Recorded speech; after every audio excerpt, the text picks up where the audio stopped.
Judasek pisuarekin arazoak ez, ligatzen ditu lanak. Tira, neskak berekin jarraitzen du, eta hori bada zerbait.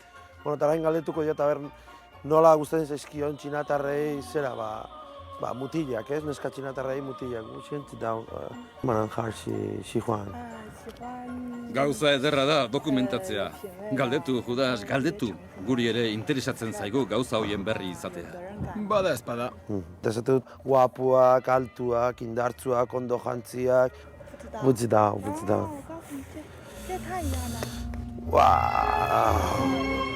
Galdetu dira da izan den bere gizon perfektua, ez? Eta, bueno, hemen argazki bat erakutsi dit, eta, bueno,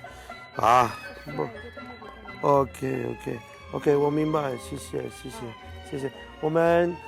Txinatarrak txunditu nahi bat dituzu, halako itxura hartu beharko duzu ba, Judas. Beste arauetako bat hori da.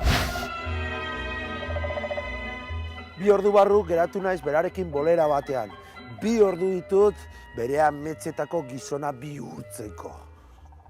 Begira, han eta hemengo ohitura batzuk ez dira hain desberdinak ere. Ara? Ezkon berri batzuk, hor argazkiak atetzen. Aholku bat eskatu gehiago. Ni hao, goizini.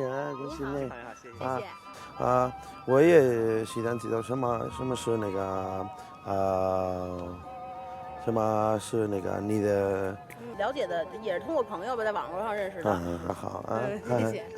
Jakin nahi nuen hori, hauek ezkondu direnez, nik nola lortu dezakedan neska bat topatzen, ez? Eta, bueno, esan diate elegante jantzi bar naizela, ondo orraztuta, bizarra pixka moztu, jarraituko dut berak esan dakoa, ez? Ok, zizeni, dugutzi, Ok, zizi. Entzun duzu, Judas, elegante jarri, bizarra moztu. Beijingen makina bat hilea paindegi dago. Han hilea moztu ez ezik, bizarrak endu, masajeak eman eta manikura ere egiten dute. Ze ondo. Bain, masaje moment.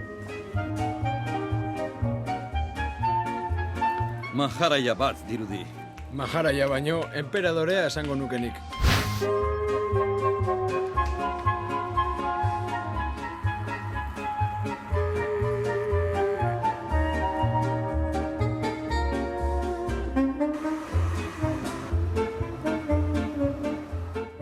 Kompleto utzi dute, dotore. Horrela bai, txinatar guztiak lerdea dariela utziko dituzu, dudarik gabe. Hala ere, honek guztiak dirupila ederra balioko zuen. Honek, 5 euro. 1000 horaztuta gero, faltazean gauz bakarra da, guapo jartzia. Ezpa, merke. Bere zitara joateko jazkera egokia baino ez zaio falta.